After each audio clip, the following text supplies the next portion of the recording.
Hi everyone, welcome to अपना college. और इस वीडियो में हम करेंगे डाउट्स की बात, क्योंकि सवाल पूछना भी बहुत ज़रूरी है। अब रिसेंटली मैंने यूट्यूब पर कुछ वीडियोस देखी गीता के ऊपर, तो उसमें एक कमेंट मुझे बहुत अच्छा लगा। किसी ने कमेंट किया था कि श्री कृष्ण ने जो है सवालों के जवाब बहुत अच्छे इसलिए दिए क्योंकि अर्जुन उनसे बहुत अच्छे सवाल पूछ पाए। तो ऐसे ही हमारे काफ़ी सारे स्टूडेंट्स हैं, काफ़ी सारे बच्चे हैं जिन्होंने अच्छे अच्छे सवाल पूछकर कमेंट किए हैं, जो शायद हम में से बहुत सारे लोगों की क्वेरीज होंगी। तो उन्हीं कुछ सवालों को, उन्हीं कुछ क्वेरीज को सॉल्व करने की कोशिश करेंगे इस वीडियो के अंदर, जिससे काफ़ी सारे स्टूडेंट्स को क्या पता अपनी कॉलेज जर्नी में हेल्प मिल जाए।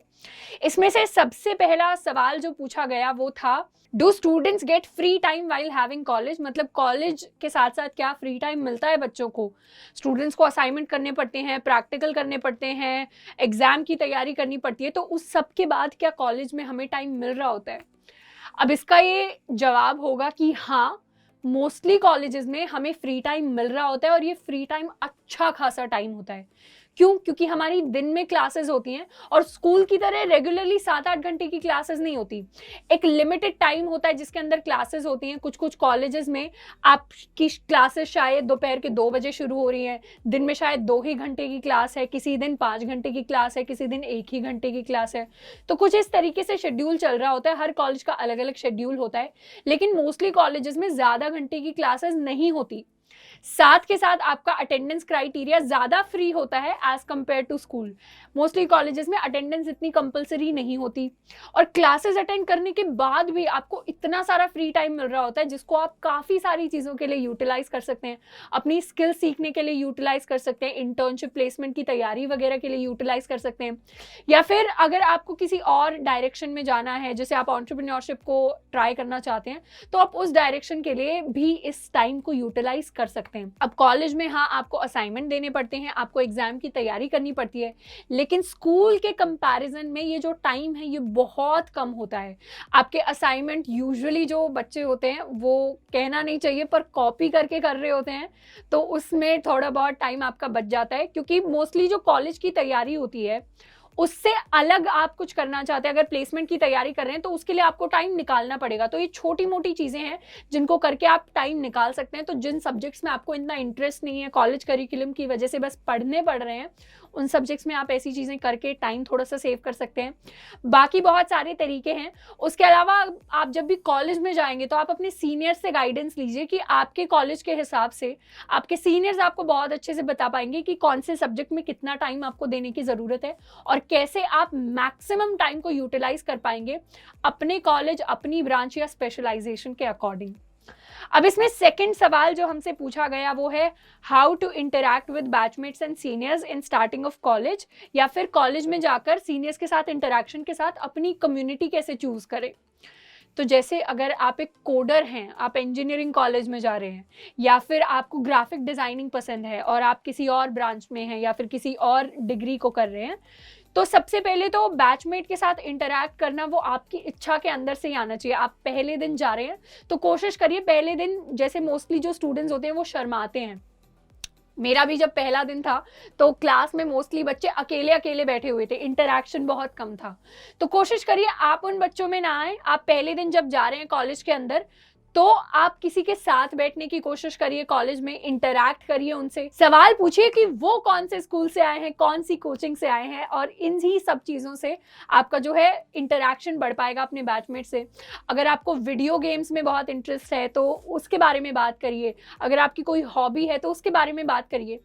बेसिकली जिस भी चीज़ में आपको इंटरेस्ट है आप उसके बारे में और ज़्यादा शेयर करेंगे अगर पहले दिन जाकर अपने बैचमेट्स के साथ, तो आपके कोई ना कोई कॉमन एरियाज ऑफ इंटरेस्ट निकल ही आएंगे, जिसकी वजह से आपकी जो फ्रेंडशिप्स हैं वो बिल्ड हो सकती हैं। साथ के साथ शुरुआत के जो दिन होते हैं उनमें कोई एक्टिविटीज़ होती है तो उनमें ज़्यादा पार्टिसिपेट करने की कोशिश करिए, क्योंकि आपके जैसे ही बहुत सारे स्टूडेंट्स होंगे जो शायद शर्मा रहे होंगे पहले दिन, या स्कूल में शर्माते होंगे, लेकिन कॉलेज में जाकर अगर इंटरेक्शन बढ़ेगा तो फिर वो जो हिचक है, वो जो शर्माहट है, वो बहुत ज़्यादा कम हो रही होगी। इसके अलावा कॉलेज में जाकर कम्युनिटी चूज करने पर यह होगा कि आपको जिस भी फील्ड में इंटरेस्ट है, मोस्ट प्रॉब्ली आपके कॉलेज के अंदर उससे रिलेटेड कोई आपको सोसाइटी मिल जाएगी, कोई क्लब मिल जाएगा। आप वहां पर जाकर देख सकते हैं कि क्या आपके इंटरेस्ट की चीजें चल रही हैं। अगर वहां पर आपको मजा आ रहा है, एक हफ्ता आपने ट्राई किया, 2 हफ्ता ट्राई किया, सीनियर्स के साथ इंटरैक्ट किया या अपने बैचमेट्स के साथ इंटरैक्ट किया, तो अगर आपको मजा आ रहा है तो आप उसको कंटिन्यू करिए। इस तरीके से आप अपनी कम्युनिटी चूज करते हैं। साथ के साथ अगर आपको लॉन्ग टर्म के पर्सपेक्टिव से देखना है कि हाँ मुझे कोडिंग में जाना है आगे जाकर, तो उस हिसाब से कैसे कम्युनिटी चूज करें, तो अपने बैचमेट्स के साथ अपने आइडियाज शेयर करिए। अब कॉलेज में एक चीज होती है कि लोग सोचते हैं मैं इस चीज को छुपा लूं, हाँ मुझे कोडिंग की तैयारी करनी है तो उसको मैं छुप के करूंगा, मुझे अगर अच्छे मार्क्स लेकर आने हैं तो मैं छुप के पढ़ूंगा। तो ये वाली चीज बिल्कुल भी नहीं होनी चाहिए, क्योंकि बताने से ऐसा नहीं होगा कि आपकी ग्रोथ कम हो रही होगी। आप बताएंगे तो आपको कॉमन इंटरेस्ट पता चलेंगे, आपकी एज अ ग्रुप ग्रोथ हो रही होगी। एंड किसी एक का नुकसान करने से आपका कभी फायदा नहीं होने वाला। आप जब साथ में फायदा करेंगे ना, तो वो उसमें सबसे ज्यादा ग्रोथ आपको दिखेगी, चाहे स्कूल के अंदर हो चाहे कॉलेज के अंदर हो। तो कॉलेज के अंदर अगर आपको कम्युनिटी चाहिए तो अपने आइडियाज, अपने प्लान्स आपको शेयर करने पड़ेंगे, दूसरे के प्लान्स आपको सुनने पड़ेंगे। एंड उस हिसाब से अगर आपके कॉमन फ्रेंड्स ऐसे बन पा रहे हैं जिनके कॉमन प्लान्स हैं, अगर आपके साथ कोई ऐसा बच्चा है जो प्लेसमेंट करना चाह रहा है, आपको ऐसा फ्रेंड मिल गया जो कोडिंग करना चाह रहा है, तो उसके साथ आप पार्टनर अप करिए एंड कॉन्टेस्ट में पार्टिसिपेट करिए, चीजें सीखिए साथ में मिलके। तो उस तरीके से आपकी कम्युनिटी जो है वो ग्रो हो रही होगी। साथ के साथ अगर ऑनलाइन सेमेस्टर्स की बात करें तो ऑनलाइन सेमेस्टर्स में आपके कॉमन व्हाट्सएप ग्रुप्स होते हैं, फेसबुक ग्रुप्स होते हैं। इन ग्रुप्स में आप थोड़ा सा एक्टिव होइए, लोगों को पर्सनली क्लासेस के बाद आप मैसेज कर सकते हैं, उनसे बात करने की कोशिश कर सकते हैं, कॉल पर आइए, गूगल मीट रखिए, या फिर आजकल तो मिल भी सकते हैं। तो अगर आपके कॉमन सिटी में, अगर आप अभी शिफ्ट नहीं हुए हैं हॉस्टल में या अपने कॉलेज वाली सिटी में, तो आप जिस जगह पर रहते हैं वहां पर ढूंढिए कि आसपास क्या आपके कॉलेज का कोई और स्टूडेंट रहता है, उनसे आप मिल सकते हैं, कोलैबोरेट कर सकते हैं, नई चीजें सीख सकते हैं और उनको नई चीजें आप सिखा सकते हैं। तो इस तरीके से आप इंटरैक्ट कर सकते हैं कम्युनिटी में। अब तीसरा जो सवाल पूछा गया, ये सवाल काफी सारे स्टूडेंट्स ने पूछा था कि मैं कौन से कॉलेज से हूँ। तो मैं NSIT से हूँ, which is Netaji Subhash institute of technology. अब उसका नाम चेंज होकर NSUT हो गया है क्योंकि वो एक यूनिवर्सिटी बन गया है। ये दिल्ली का एक कॉलेज है जहाँ से मैंने कंप्यूटर इंजीनियरिंग की है।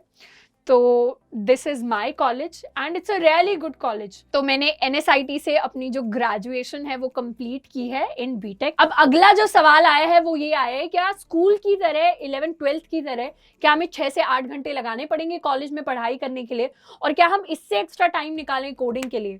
अब इन्होंने स्पेशली कंप्यूटर साइंस के लिए पूछा है, पर ये मैं सारी ब्रांचेस के लिए बता दूं कि मोस्टली इंजीनियरिंग कॉलेजेस में जो पढ़ाई होती है, except for some engineering colleges जैसे IIITs, वहां पर थोड़ा ज्यादा पढ़ाई होती है, ज्यादा एकेडमिक्स होते हैं। तो उसके अलावा जो मोस्टली कॉलेजेस हैं वहां पर आपको कॉलेज में आपने क्लास अटेंड कर ली, उसके बाद घर जाकर सेल्फ स्टडी करने की इतनी जरूरत नहीं पड़ती। मोस्टली जो बच्चे होते हैं एग्जाम से 2 हफ्ते 3 हफ्ते पहले तैयारी करना शुरू करते हैं एग्जाम्स की, और उससे उनके काफी अच्छे खासे नंबर्स जो हैं वो आ जाते हैं। तो अगर आप कॉलेज की पढ़ाई के साथ कोडिंग कर रहे हैं तो कॉलेज की क्लासेस अटेंड करने के बाद आपको खूब सारा टाइम मिलेगा कोडिंग सीखने के लिए, कोडिंग कॉन्टेस्ट में पार्टिसिपेट करने के लिए। तो इस चीज से आपको बिल्कुल भी डरने की जरूरत नहीं है कि क्या कॉलेज में जाकर हमें एक्स्ट्रा टाइम लगाकर पढ़ना पड़ेगा, 8 घंटे के बाद क्या मैं थक तो नहीं जाऊंगा, कैसे पढ़ूंगा। तो वो चीज नहीं सोचनी है, आपके पास एनफ टाइम होगा मोस्टली कॉलेजेस में। अब इसके बाद अगला सवाल आया कि I did not study computer science as a subject in school, तो कितना डिफिकल्ट होगा एक अच्छा प्रोग्रामर बनना कॉलेज में। मेरे बहुत सारे ऐसे क्लासमेट्स हैं जिन्होंने 11th-12th क्लास फिजिकल एजुकेशन लिया था, उन्होंने एज अ 5th सब्जेक्ट। मैंने C++ लिया था। मेरे बहुत सारे ऐसे बैचमेट्स हैं जिन्होंने जावा, किसी ने पाइथन। आज सबका जो कोडिंग लेवल है वो ऑलमोस्ट सिमिलर है। क्यों? क्योंकि फर्क नहीं पड़ता। अगर आप में सीखने की इच्छा है तो आप फर्स्ट सेमेस्टर चाहे आप फिजिकल एजुकेशन से करके आइए, आपको बस 3-4 महीने लगेंगे उस गैप को कवर करने में, क्योंकि स्कूल में जो है वो कोडिंग बहुत स्ट्रेच करके पढ़ाई जाती है, वो चीज बहुत कंसाइज्ड मैनर में आप 3-4 महीने के अंदर सीख सकते हैं। तो चाहे आपने फिजिकल एजुकेशन लिया हो, इकोनॉमिक्स लिया हो स्कूल के अंदर, चाहे आपका C++ जावा ही क्यों ना हो, कॉलेज में आकर फर्क नहीं पड़ेगा। जिसने C++ जावा स्कूल के अंदर किया पर कॉलेज में पढ़ाई नहीं की, उनको प्रॉब्लम आएगी, पर जिसने फिजिकल एजुकेशन और इकोनॉमिक्स लिया था और उन्होंने कॉलेज के अंदर आकर पढ़ाई कर ली, उनको प्रॉब्लम नहीं आएगी। तो ये आपको समझना पड़ेगा कि कॉलेज की जो जर्नी है वो कंप्लीटली अलग है आपकी स्कूल की जर्नी से। तो इस तरीके से अगर आपका कंप्यूटर साइंस सब्जेक्ट नहीं था स्कूल में तो कोई परेशानी की बात नहीं है, आप बहुत ही अच्छे कोडर बन सकते हैं कॉलेज के अंदर अगर आप चाहते हैं कोडर बनना। तो अब इसके बाद जो अगला सवाल है वो ये है कि क्या केमिकल इंजीनियरिंग जिसने ले रखी है वो एक अच्छे कोडर हैं और बहुत सारी उनमें स्किल्स है, तो क्या वो ऑफ कैंपस बड़ी कंपनीज में, बड़ी टेक कंपनीज में अप्लाई कर सकते हैं अगर वो लो रेप्यूटेड कॉलेज से हैं तब भी? तो इसका मैं जवाब कहूंगी कि हाँ, अगर आप बीटेक कर रहे हैं और आप में बहुत अच्छे स्किल्स हैं तो बिल्कुल फर्क नहीं पड़ता कि आप कौन सी ब्रांच से आते हैं, कौन से कॉलेज से आते हैं। पर इसमें इंपॉर्टेंट चीज जो अंडरलाइन कर देनी चाहिए वो ये है कि आप में अच्छी स्किल्स हैं, तो फिर फर्क नहीं पड़ेगा कि आप कौन से कॉलेज, कौन सी ब्रांच से आ रहे हैं। आप कॉलेज के अंदर जा रहे हैं तो अपनी स्किल्स पर ध्यान दीजिए, साथ के साथ ध्यान दीजिए अपने रेज्यूमे बिल्ड करने पर, अपनी ओवरऑल जो प्रोफाइल है उसको बिल्ड करने पर। ओवरऑल प्रोफाइल में सिर्फ आपकी टेक स्किल्स नहीं आती, आपकी सॉफ्ट स्किल्स भी आती हैं, जैसे communication skills, collaboration, team work, ये सब कुछ आ जाता है। तो आप अगर एक ओवरऑल प्रोफाइल अपनी बिल्ड करने पर काम करेंगे तो डेफिनेटली आप कहीं से भी हैं, अपॉर्चुनिटीज आपके लिए हमेशा रहेंगी। तो इस चीज को कभी भी नेगेटिव तरीके से नहीं लेना कि हमें अच्छी ब्रांच नहीं मिल पाई या हमें अच्छा कॉलेज नहीं मिल पाया। अगर आप कॉलेज के अंदर आकर मेहनत कर रहे हैं, जो मेहनत शायद आपने स्कूल में नहीं लगाई, तो डेफिनेटली उसके आपको अच्छे रिजल्ट्स जो हैं वो मिल रहे होंगे। तो इसीलिए बिल्कुल भी परेशान नहीं होना, बस ध्यान देना है कि आपके पास स्किल्स अच्छी हों, आप ओवरऑल प्रोफाइल बिल्ड करने में टाइम लगा रहे हो, प्रोडक्टिव चीजों में टाइम लगा रहे हो। अगर आप अनप्रोडक्टिव चीजें कर रहे हैं फिर तो चाहे आप आईआईटी में गए हो, चाहे आप डीटीयू एनएसआईटी में गए हो, वहां पर जो रिजल्ट जो है अच्छे नहीं आ रहे होंगे। इसीलिए आप किसी भी कॉलेज में गए हैं, प्रोडक्टिव चीजों पर टाइम लगाना है, खुद को ग्रो करने में टाइम लगाना है। इसके साथ आया है हमारा लास्ट क्वेश्चन, विच इज कि अगर आपकी ईसी ब्रांच है और मैं सेकेंड ईयर में हूँ और मैं टियर 3 कॉलेज में हूँ दिल्ली के, तो मुझे ये जानना है कि क्या product based core companies BTech के बाद पॉसिबल है निकालना या नहीं, या इसके लिए मुझे एमटेक करना चाहिए? तो इसके लिए मैं बोलूंगी कि प्रोडक्ट बेस्ड कंपनीज, पहले तो बात करते हैं प्रोडक्ट बेस्ड कंपनीज होती क्या है। टेक में दो टाइप की कंपनीज होती हैं, एक होती है प्रोडक्ट बेस्ड, एक होती है सर्विस बेस्ड। सर्विस बेस्ड जो यूजुअली कंपनीज होती हैं उनके पैकेजेस कम रहते हैं क्योंकि उसमें डेवलपमेंट का, कोडिंग का, डिजाइनिंग का, मतलब एक्चुअली कोड करने वाला टाइम कम रहता है। जो ऑलरेडी चीजें बिल्ड हो चुकी हैं उन पर आप काम कर रहे होते हैं। लेकिन प्रोडक्ट बेस्ड कंपनीज में यूजुअली आप सॉफ्टवेयर को शुरुआत से डेवलप कर रहे होते हैं, चाहे वो लार्ज स्केल पर हो, चाहे आप माइक्रो सर्विसेज वाले कर रहे हो। अब प्रोडक्ट बेस्ड कंपनीज में यूजुअली पैकेजेस आपके हाई रहते हैं। जब भी हम बात कर रहे होते हैं कि इनका 20 लाख का, 25 लाख का, 40 लाख का पैकेज लग गया, तो वो प्रोडक्ट बेस्ड कंपनीज में लग रहे होते हैं। तो इस पर मेरा ओपिनियन ये है कि प्रोडक्ट बेस्ड कंपनीज में जाने के लिए आपको बिल्कुल भी मास्टर्स करने की जरूरत नहीं है, गिवन कि आप अपनी बैचलर्स में मेहनत कर रहे हैं। वो मेहनत चाहे आप बैचलर्स में लगा लें, चाहे आप मास्टर्स में लगा लें, बीटेक में ही वही मेहनत लगा लेंगे तो आप प्रोडक्ट बेस्ड कंपनी में वहां पर चले जाएंगे। लेकिन एमटेक में जाने के बाद भी आपको वही मेहनत तो लगानी पड़ेगी। तो अगर आपने बीटेक में नहीं लगाई और आप एमटेक में जाकर लगा रहे हैं तब भी आपका हो जाएगा। लेकिन ऐसे नहीं सोचना कि बीटेक में नहीं लगाई, एमटेक भी वैसे ही निकाल देंगे तो हमारा हो रहा होगा। तो अगर आपको अच्छी कंपनीज में जाना है, अगर आपको एक अच्छी जगह पहुंचना है अपने करियर में, तो आपको मेहनत तो लगानी पड़ेगी। कोडिंग में, डेवलपमेंट में बिल्कुल फर्क नहीं पड़ता कि वो मेहनत आप मास्टर्स में जाके लगाएं, आप सेम मेहनत बैचलर्स में लगा सकते हैं और अच्छी प्रोडक्ट बेस्ड कंपनीज में जा सकते हैं। अब मास्टर्स करने का फायदा यूजुअली उन फील्ड्स में होता है जिन फील्ड्स में आपकी एक हायर डिग्री रिक्वायर्ड होती है। जैसे मशीन लर्निंग में जो भी रिसर्च पोजीशंस होती हैं वो यूजुअली उनको मिलती हैं अच्छी कंपनीज में, जैसे गूगल, जिन्होंने मास्टर्स या फिर पीएचडी तक कर रखा हो, क्योंकि वहां पर जाकर चीजें आपको ज्यादा समझ में आती हैं। लेकिन जो मोस्ट ऑफ द कंपनीज हैं जो सॉफ्टवेयर इंजीनियर्स को हायर करती हैं, वो बैचलर्स में भी यूजुअली उतनी पैकेजेस दे रही होती हैं और मास्टर्स में भी उतनी।